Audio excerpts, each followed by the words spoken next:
size of the gym and the size of the pool? Are they quite big? We have 2 rooms in the gym. We have one room for the exercises, and the other side is for the weightlifting. Right.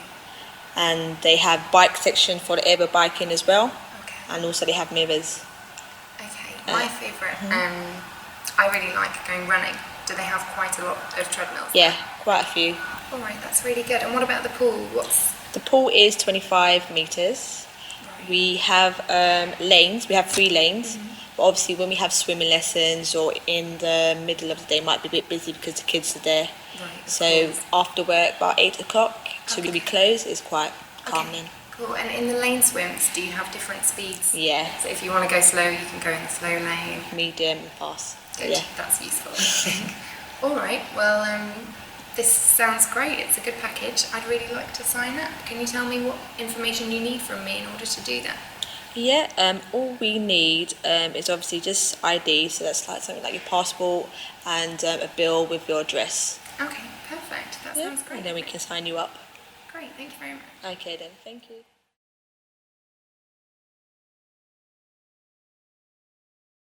So, I mean, I'm never really sure if I should be eating or what I should be eating before I do exercise, or if I should be eating more after I've done exercise. So if you go in an evening after work, I'm never quite sure what.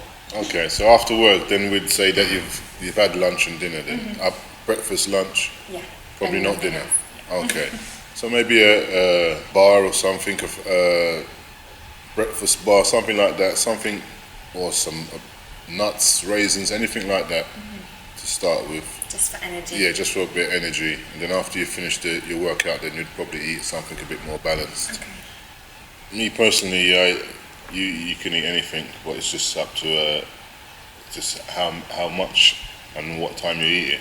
So I wouldn't tell you can't eat this or can't eat that, but obviously watch the amount and the times when you're having it. It's best to just eat in proportion. Try and leave the car at home a bit more. And if you're traveling, if it's not too far, obviously you would walk. Forget about the lifts, take the stairs. Just things like that. When you're sitting down, make sure you got a good posture, no slumping, and things like that. I would try and get over to them here. They're going to feel better within themselves, probably less tired, less pain, and they naturally want to do more because they feel like doing more. You know, they just generally get more active.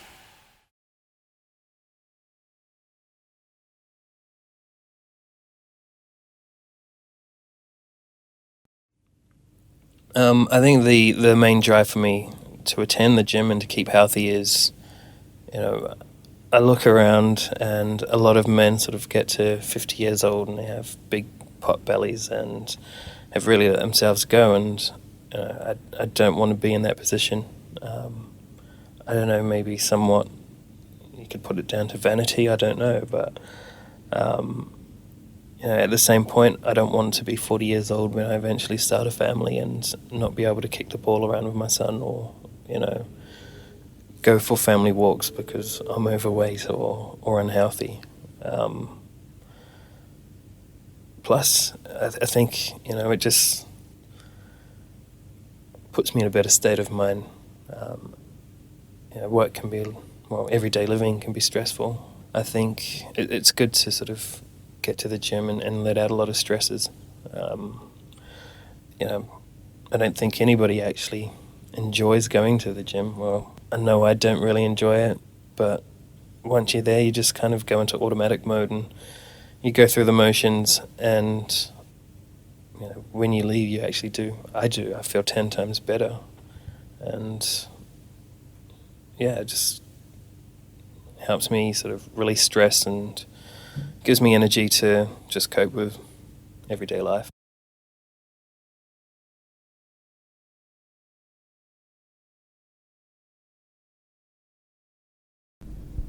Okay, so a typical gym routine for me at the moment, I'm really working on core strength, so I don't do a lot of cardio. I might do maybe 2 to 5 minutes worth of cardio on the cross trainer normally to begin with, just to warm up.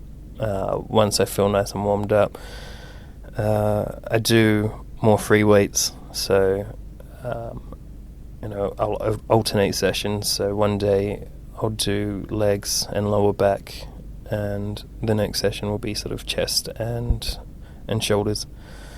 A leg session will be sort of power squats, weighted power squats. I tend to do sort of six sets, and at quite a low weight, and minimal sort of recovery time in between, just to sort of help with the endurance. I do find I get somewhat of a cardio workout anyway.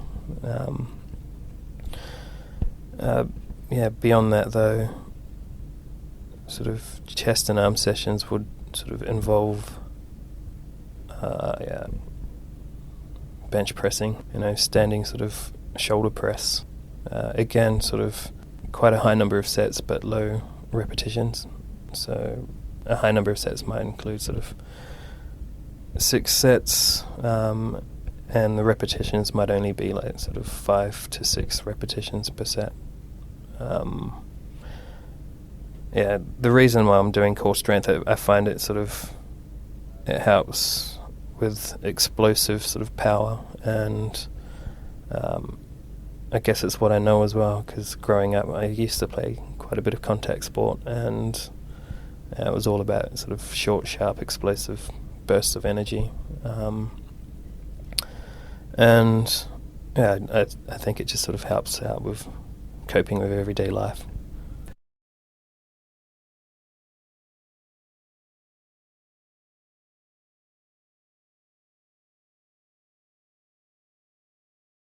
And then one night I went to a Korean barbecue place, which I walked past, and the smell was so fantastic. I was a little bit nervous of going in because it was up some stairs and the menu was in Korean, and I thought, I wasn't quite sure what I was going to find there. But having walked around looking for somewhere to eat for a bit longer, I thought, actually, that place smelled so good. I'm going to go try and find it again, and I'm going to be brave. I'm going to go in and I'm going to eat there on my own. And I did. And it was fantastic. I was very lucky because I downloaded a guide to Seoul on my iPod Touch. So I had a little bit about Korean cuisine, because I don't think I would have known what to do with the dish when it came. But fortunately, the guidebook that I had on my iPod told me what to do, which is that you take some lettuce, you put the barbecued meat, which has been barbecued in front of you by the waitress, in this little pit in the table where they bring the hot coals and they pull the extractor fan down from the ceiling. And you put the meat that's been cooked there into the lettuce leaf, you wrap it up. You can choose some kimchi, which you get with everything in Korea, which is sort of pickled cabbage, which is delicious actually. And there are other various things you can put in this lettuce leaf, and so you can have a different kind of flavour every time. But I had a lot of fun. I was there on my own. I was a bit self-conscious about that, but the waitress and I understood each other just enough to order and pay, and I was very pleased I'd been brave enough to go in.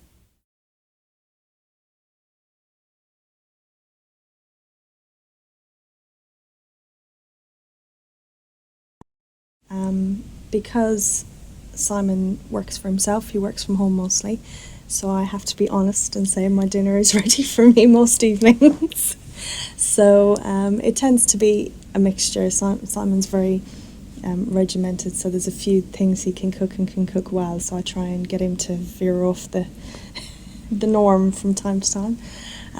So we'd have things like, your usual pasta dishes, curry dishes, roasts, chicken, salads, things like that. And then when I'd go to cook at the weekends, I'd do the more traditional things that you'd get back home. So bacon and cabbage is a big one, or stew is a big one, and, sweet and savoury salads and things like that.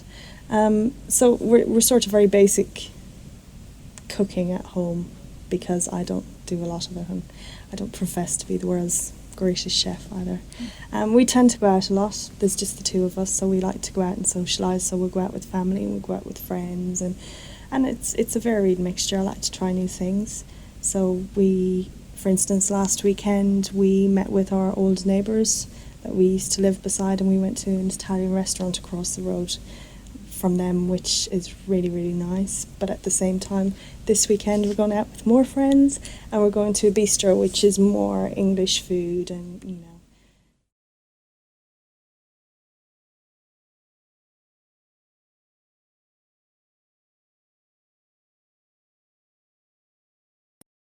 Yeah, in the past I've had a few favourite restaurants.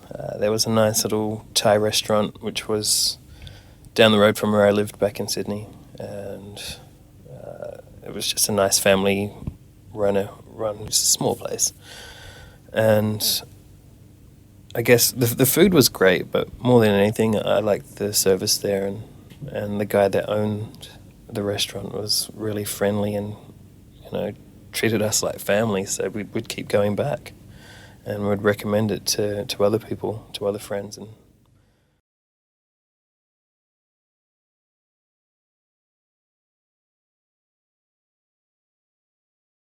Well, I've just got back from a business trip to Korea. It's quite a short trip. I had 3 intense days of meetings, and it was the first time I've been to Korea, and it was slightly different to some of my other trips because I've travelled a lot in previous roles. I've spent a lot of time in South America, I've been to the Middle East, other parts of Asia, a lot of trips to Europe, and most of the time on most of those trips I've been visiting a local office, or we have some kind of local representation. That wasn't the case on this trip to Korea, so I set up all my own appointments. I was following up on a trip that a colleague had made earlier in the year, so these people were known to the company and they'd already met us, but I hadn't met any of them before. And once I got out there, I was very much on my own, which never really occurred to me. It was almost as I was on my way to the airport, I realised that my evenings were going to be my own, that I wasn't going to have to spend a lot of time in a car with somebody I'd never met before, who was going to be taking me to every single one of my appointments, which is what happens when you have an agent or a local office. You often get thrown together with someone who you end up spending 4 days solid with, from breakfast in the morning to dinner in the evening. So that was quite nice in some ways, but equally in the evenings, I don't speak any Korean. I was in a hotel that was very expensive, and I didn't particularly want to order room service every evening, partly because of the cost, partly because it's boring. So I went out every evening on my own, and a few of those evenings I discovered there was a food hall in the department store that was part of my hotel, and they had all these different counters where you could get lots of different types of Asian dishes, and the only interaction you needed to have was to just say the number of the dish you wanted to a person at a central till. And that was great because everyone ate communally on big tables. No one was looking at me thinking, oh dear, she hasn't got anyone to talk to, there she is with her book.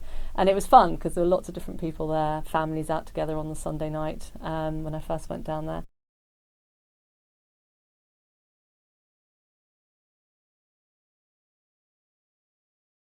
Well, I'm not really proud of, I'm proud, but I'm not really proud of our typical meal, because our typical meal is really the junk food that it's perfection. It's called poutine. It's with fries, melted cheese, and some gravy. It's really good in Quebec, and the rest of the world they don't seem to know how to do it. It's really simple too. It's really junk food. I mean, it's really, really, really fat. I think it's like 1 pound of butter each bite you take. But what I would really recommend, it's called pâté chinois.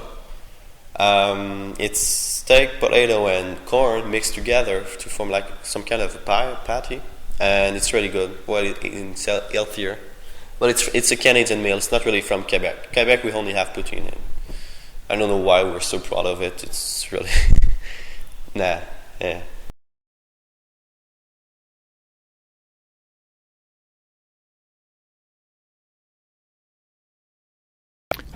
Well, the Italian was superb food. It was extremely convenient for us, and it was just a very nice and relaxing place to go. The Japanese restaurant, well, that was part of the food and the air conditioning. In the height of summer, in our tiny apartment, it was very nice to get out and get some cool air blown over one. But yes, it was the food, and the pricing was very reasonable actually in the Japanese place. The Italian was surprisingly expensive, if that makes sense, because it was actually very, very good food. People would travel from quite far.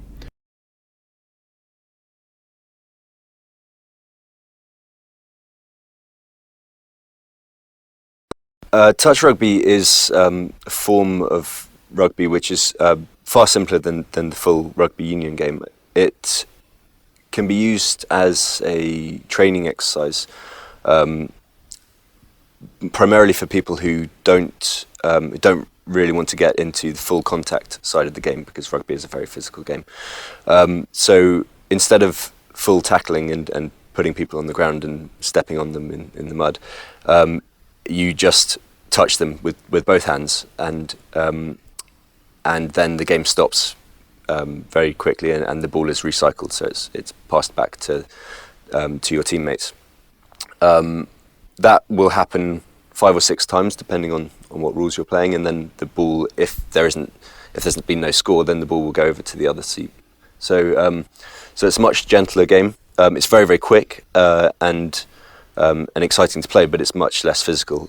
So it can be played by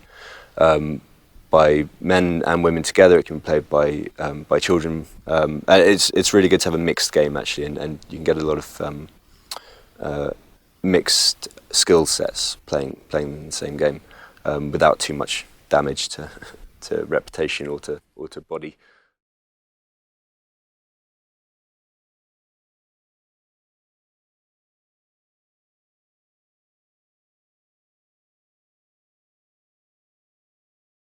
Just skiing, I'm crazy about skiing. I just want to do skiing every day. The first time, to be honest, for me it was quite difficult because my parents never skied before. So I didn't have this kind of culture in my family to go skiing. And my mom, I remember, signed me up for the winter holiday in Czech Republic. And I actually took from my godmother a very long old-fashioned skis. And I remember when they climb up on the top of the slope, and I tried to ski first time, and I absolutely loved this. And I remember the skis, they didn't have like a proper stoppers, like a professional one. And so I have to shout at my friends, be careful, because the ski was going down.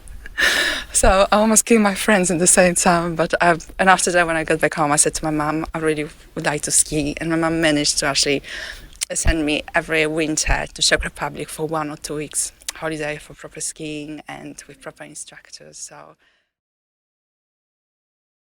if you'd like to start skiing, all you need to do, and probably the easiest way to do it, you just need to go to a proper ski resort and you need to have a proper instructor. Because you could learn on your own for 10 years and you will be at the same level. And the skiing is very similar to playing golf, actually, just because it's very technical. So if you don't have the proper technique to actually ski or play golf, you wouldn't be able to progress, and you will learn skiing or play golf with the mistakes you can repeat over and over again, and you never go further, never. So I think proper instructor.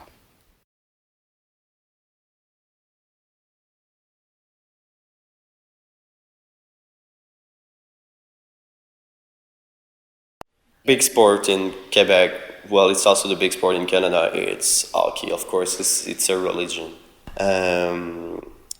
We follow every match religiously every night when we can. We gather, we go in families. When you have a hockey ticket, like to go to the stadium, like we will, oh my God, you got a ticket, it's so lucky. It's really easy for us to play hockey. You just need a stick, some snow or ice, and a puck, and that's it. So yeah, it's really a big part of our history. I don't know why it's not popular in the rest of the world. I think it's more interesting, it's more dynamic than football. Way more entertaining, less dramas when someone falls down, he doesn't cry, just go back up, and the match goes on. Well, I wouldn't say never stops, it stops as time too, but it's like 5 seconds, not, okay, everybody, 15 seconds, and shoot off, and so yeah.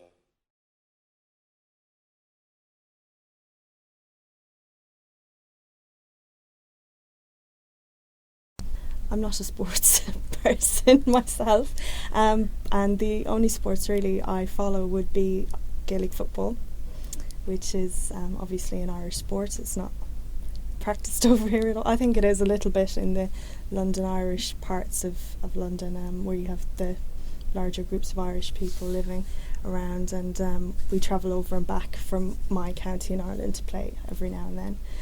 But that's one thing I miss. It's a huge part of Irish life and culture, is going to football matches, and your brothers and your cousins and everybody else play, so you support it. It's a regular Sunday outing. This Sunday, for example, Roscommon, where I'm from, they were in the county finals in the sport, so I listened to it via the internet in my home on Sunday. So my husband thought I was crazy sitting there listening to commentating over this football match, but that's really the only sport I would follow. It's a mixture between rugby and football, or soccer as we call it in Ireland, whereas the ball is the same shape as the football, but you can obviously handle it as you can in rugby. So I suppose it's a mixture between the two.